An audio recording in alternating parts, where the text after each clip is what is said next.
사도신경으로 우리의 신앙을 하나님 앞에 고백드립니다. 나는 전능하신 아버지 하나님 천지의 창조주를 믿습니다. 나는 그의 유일하신 아들 우리 주 예수 그리스도를 믿습니다. 그는 성령으로 잉태되어 동정녀 마리아에게서 나시고 본디오 빌라도에게 고난을 받아 십자가에 못 박혀 죽으시고 장사된 지 사흘 만에 죽은 자 가운데서 다시 살아나셨으며 하늘에 오르시어 전능하신 아버지 하나님 우편에 앉아 계시다가 거기로부터 살아있는 자와 죽은 자를 심판하러 오십니다. 나는 성령을 믿으며 거룩한 공교회와 성도의 교제와 죄를 용서받는 것과 몸의 부활과 영생을 믿습니다. 아멘. 야고보서 1장 12절부터 17절까지 말씀을 읽도록 하겠습니다. 야고보서 1장 372페이지에 있고요. 신약성경 야고보서 1장 12절부터 17절까지 교독할까요? 제가 읽고 여러분이 읽고 이렇게 한 절씩 읽으면서 하나님의 말씀의 뜻을 분별하도록 하겠습니다. 야고보서 1장 12절입니다. 시험을 참는 자는 복이 있나니 이는 시련을 견디어낸 자가 주께서 자기를 사랑하는 자들에게 약속하신 생명의 면류관을 얻을 것이기 때문이라. 하나님께 시험을 받는다 하지 말지니 하나님은 악에게 시험을 받지도 아니하시고 친히 아무도 시험하지 아니하십니다. 오직 각 사람이 시험을 받는 것은 자기 욕심에 끌려 미혹됨이니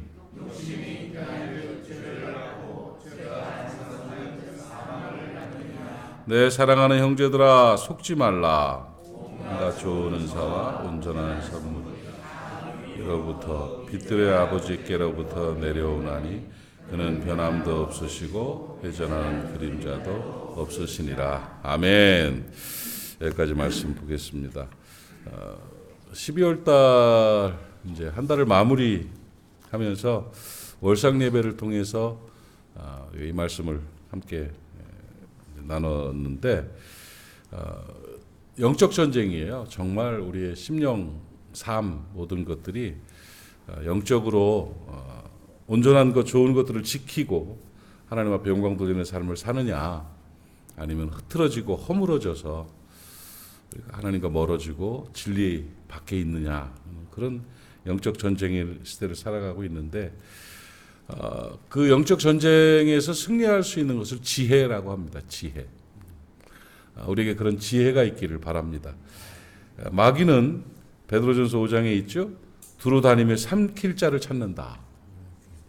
먹잇감을 찾아 다니는 거죠. 그래서 사람이 흐트러지는 거 금방 흐트러집니다. 무너지는 거 금방 무너져요. 영적으로 마귀가 막 확 깨물으면 많이 이제 힘들어지고 허물어지는데, 그 마귀가 그렇게 무너뜨리는 것은 이제 시험한다 이렇게 말하죠. 시험. 마귀의 시험. 교회 다니는 사람들 중에 그런 표현들 많이 하죠. 시험 들었습니다. 뭐 시험에 들어서 시험이 뭐 이렇게 시험이라는 말을 많이 하는데, 오늘 본문에서도 시험을 참는 자가 복이 있다. 또 생명의 면류관을 얻게 된다. 이렇게 12절에서 말씀하고 있는데, 시험을 참는 자라는 게 인내한다는 표현도 있고 시험을 이기는 자라는 뜻도 있습니다. 시험이 올 때 시험을 이기는 것이 면류관을 얻는 방법이고 그것이 승리이다 이렇게 가르쳐주고 있죠. 시험을 잘 이기는 여러분 되시기 바랍니다. 시험에 관해서 우리가 좀 정리를 해볼 필요가 있어서 제가 말씀을 드리는데, 월삭 때 말씀드렸죠. 세 가지 정도를 우리가 기억하고 살아야 돼요. 시험을 이기는 지혜가 있으려면 세 가지를 기억하고 살아야 되는데, 하나는 뭐냐면 하나님은 시험하는 분이 아니라는 거예요.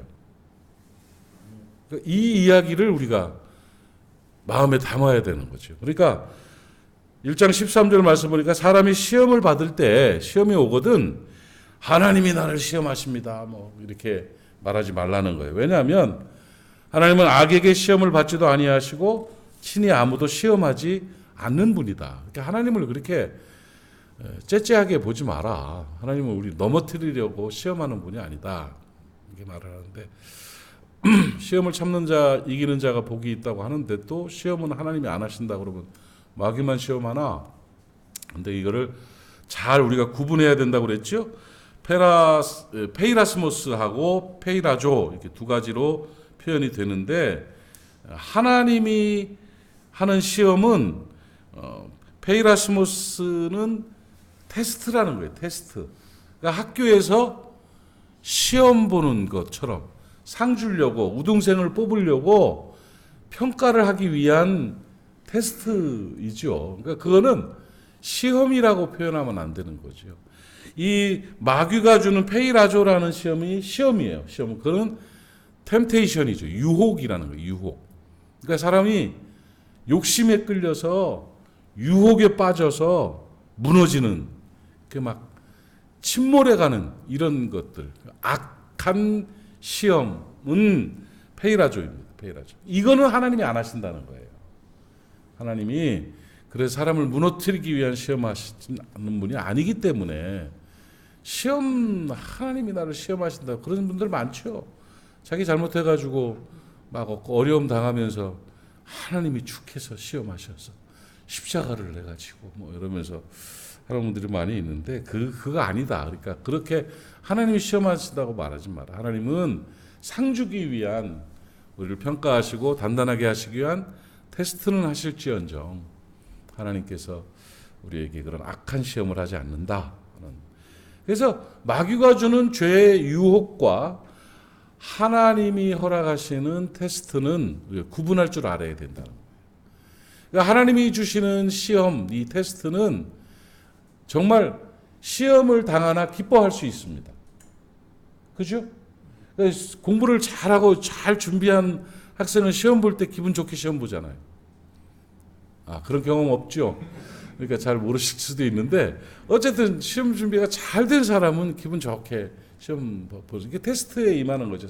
이거 끝나면 내가 상 받는다, 장학금 받는다, 뭐 이렇게 하는 거죠. 그런 시험, 하나님이 주신 테스트는 그런데 마귀가 주는 미혹, 유혹이라는 것은 반드시 회개해야 됩니다. 회개하지 않으면 그 독이 점점 썩어갑니다. 그래서 깨닫고 회개하고 돌아설 때 유혹에서 승리할 수가 있는 것이죠. 그런 지혜가 있기를 바랍니다. 그러면 뭐 하나님의 테스트인데 마귀가 시험하는 그 마귀의 유혹은 어떻게 오는가? 그거에 대해서 우리가 유혹의 문이 열리는 유혹의 문을 열어주는 그런 첩자가 있다 이거죠. 마귀가 막 아무렇게나 확 함부로 못합니다. 확 함부로 못하고 마귀가 들어올 수 있는 통로가 있죠. 그게 뭐냐? 야고보 1장 14절에 오직 각 사람이 시험을 받는 것은 자기 욕심 때문이다. 욕심에 끌려서 미혹을 받기 때문이다. 이거 정말 중요한 진리입니다. 욕심을 부리면 내가 살아서 내가 주인 돼서 욕심을 부리기 시작하면 정말 한없이 무너집니다. 인간이 얼마나 약한지 모릅니다. 참 약한 존재입니다. 근데 거기에 욕심이 가미되면 악한 것들이 이제 들끓게 되는 거예요. 들끓게 되는. 그러니까 늘 평정심을 유지하는 게 굉장히 중요합니다. 늘 성령의 다스림 가운데 있는 게 엄청나게 중요합니다. 조금 안 좋아서 인간적인 것이 돌출되면서 욕심들이 끓게 되면 그 마귀의 유혹이, 마귀의 시험이 감당하지 못할 정도로 우리를 공격하게 되는 것입니다. 여러분, 욕심 부리지 않는 지혜로운 사람 되시기를 바랍니다. 그저 만족한 하나님의 사람들 되십시오. 그리고 감사한 하나님의 사람들 되십시오.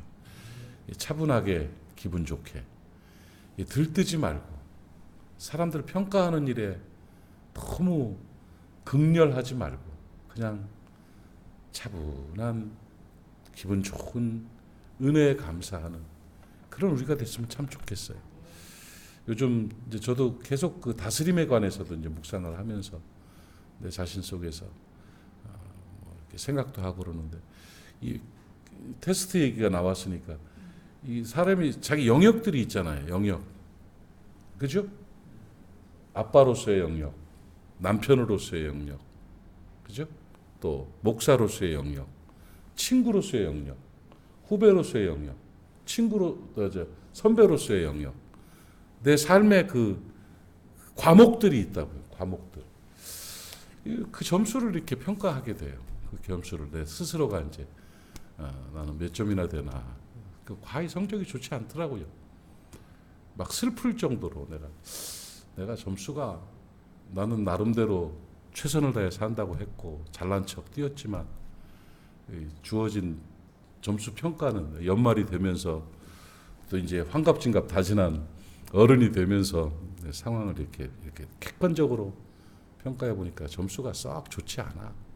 그래서 두 가지가 생각이 되더라고요. 이 좋지 않은 이런 그 관계라든지 점수들 속에서 내가 어떤 자세를 가져야 되는가 생각하면서 긍휼의 은혜에 감사하게 되더라고요. 그런데도 하나님이 나를 이런 생각이 들어요. 이런 생각이 들면서 참 욕심껏 살았던 또 착각하고 살았던 내 인생 가운데서 하나님께서 이런 또 은혜를 베푸시는구나.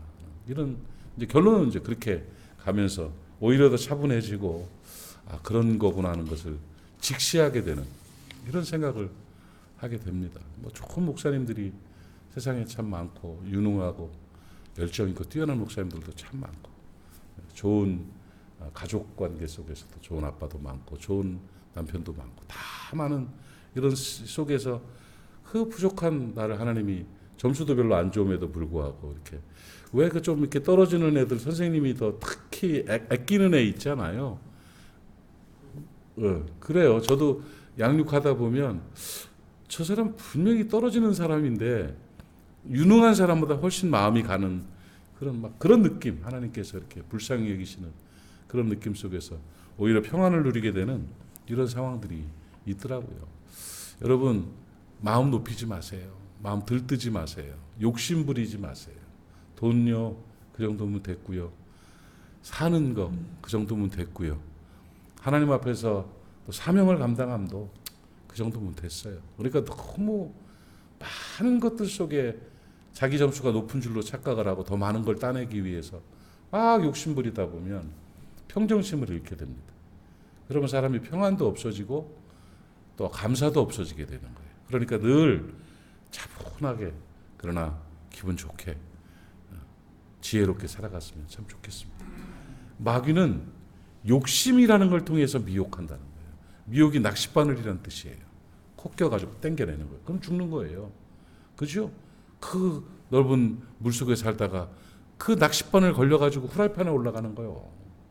그러니까 우리 인생이 그러니까 시험 때문에 욕심 때문에 시험 받고 미혹되지 않는 그런 지혜가 있어야 된다는 거죠. 그러면서 우리가 한 가지 더 야고보가 우리에게 분명하게 주는 메시지가 뭐냐? 내가 뭔가를 한다고 착각하지 말라는 거예요. 결국은 그게 이제 은혜로 귀결이 되는데 16절 17절 말씀에 16절에 싹 던지는 말씀이 속지 말아라 이거예요. 속지 말아라. 마귀에게 속지 말고 내 인생에 속지 말고 시험에 속지 말아라 하면서 하시는 말씀이 각양 모든 좋은 은사와 온전한 선물이 다 빛들의 아버지 하나님께로부터 온다. 욕심 부리고 설친다고 받는 거 아니다. 당신들 이렇게 극렬하게 부딪힌다고 해서 뭐가 되는 거 아니다. 오직 하나님이 주셔야 된다. 하나님한테 매달려라. 하나님께 엎드려라. 결국은 하나님이다. 이렇게 가르치시면서 그런 변함도 없으시고 회전하는 그림자도 없는 그런 능력의 하나님이신다. 그 하나님과 함께하면 하나님께 잘 보이면 하나님과 가까워지면 하나님이 다 책임지신다는 그런 것을 우리에게 가르쳐주고 있습니다. 이 시험이라는 주제를 가지고 이렇게 명확하게 우리에게 잘 가르쳐줄 수 있나 싶을 정도로 오늘 본문은 좋은 교훈이 됩니다. 인생은 시험의 연속입니다. 하나님이 주시는 테스트이건 마귀가 주는 유혹이건 간에 그 속에서 우리가 승리하며 살아가려면 중요한 것 두 가지. 욕심 부리지 말아라. 하나님이 어차피 해주셔야 된다. 이거예요. 이 두 가지. 하나님 우선, 하나님 주권, 욕심 부리지 않는 겸허함. 이것이 있을 때 우리는 평강 가운데 승리하며 살 수가 있습니다. 그 은혜가 오늘 우리 모두에게 있기를 주님의 이름으로 축복합니다. 기도합시다. 우리 이종화 집사님 11조와 감사드리셨고요. 최경숙 집사님 11조와 감사드리셨습니다. 기도합시다. 하나님 아버지 은혜와 사랑을 감사합니다. 오늘도 하루를 시작하면서 하나님의 말씀을 듣고 함께 기도하는 시간 갖게 해주셔서 감사합니다. 우리도 모르는 사이에 우리들 과한 욕심에 허물어질 때가 참 많습니다. 마귀의 미혹에 끌려다닐 때가 많습니다. 우리를 낮춰주시옵시고 우리가 평정심을 갖게 하시며 겸허함과 만족감을 갖게 하옵시며 평강 가운데 하나님의 뜻을 이루어내는 우리가 될 수 있도록 도와주시옵소서. 그럼에도 불구하고 사랑해 주시는 하나님의 은혜 가운데 주의 긍휼하신 가운데 감사로 순간순간 하나님 앞에 서게 하여 주시옵소서. 욕심에 이끌리지 않도록 해주시기를 원합니다. 내가 뭔가를 할 수 있다고 착각하지 않기를 바랍니다. 하나님 은혜 안에 살아가는 우리 모두가 될 수 있도록 은총 허락하여 주옵시고 그러므로 평안으로 승리하게 하시며 하나님 앞에 요긴하게 쓰임받는 우리 모두가 되게 하여 주시옵소서. 이종화 집사님, 최경숙 집사님 11조와 감사를 드렸습니다. 지난 한 달도 잘 지켜주시고 도와주시고 은혜 주시어서 감사합니다. 앞으로도 하나님 오른장 중에 붙드시어서 적절하고 풍성한 은혜로 가득 채워 주시옵소서. 사랑하는 하나님의 사람들, 오늘도 하루를 시작할 때에 주의 은혜가 임하게 하시고 주의 평강이 있게 하시며 형통의 복이 온전히 우리에게 나타나게 하여 주옵소서. 예수님의 이름으로 축복하고 기도하옵나이다. 아멘. 하늘에 계신 우리 아버지, 아버지의 이름을 거룩하게 하시며 아버지의 나라가 오게 하시며 아버지의 뜻이 하늘에서와 같이 땅에서도 이루어지게 하소서. 오늘 우리에게 일용할 양식을 주시고 우리가 우리에게 잘못한 사람을 용서하여 준 것 같이 우리 죄를 용서하여 주시고 우리를 시험에 빠지지 않게 하시고 악에서 구하소서. 나라와 권능과 영광이 영원히 아버지의 것입니다. 아멘. 오늘도 말씀 기억하시면서 함께 기도하시고요. 자녀들을 위해, 가족을 위해, 또 교우들을 위해, 교회를 위해 함께 기도하고 오늘도 승리하는 귀한 날 되시길 바랍니다. 주님 한번 힘차게 부르고 통성으로 기도합니다. 주여, 아버지 하나님 은혜와 사랑을 감사합니다. 아버지 하나님이 한 사람 한 사람 기억하시고 저들의 기도가 하늘 보좌에 상달되고 응답되게 하옵시며 아버지 하나님 입술을 열어 이름 불러 기도할 때에 우리 하나님께서 귀 기울여 주시고 하나님께서 모든 걸 해결해 주실 줄로 믿습니다. 은혜가 임하여 주옵시어. 기도의 문을 열어 주시옵소서. 하늘 문을 열어 주시옵소서. 마음 문을 열어 주시옵시고 아버지 앞에 큰 영광되는 순결한 기도의 시간 될 수 있도록 은총 허락하옵시며 기도한 것이 믿어지게 하시고 믿음대로 되는 역사가 우리 가운데 나타나게 하옵소서.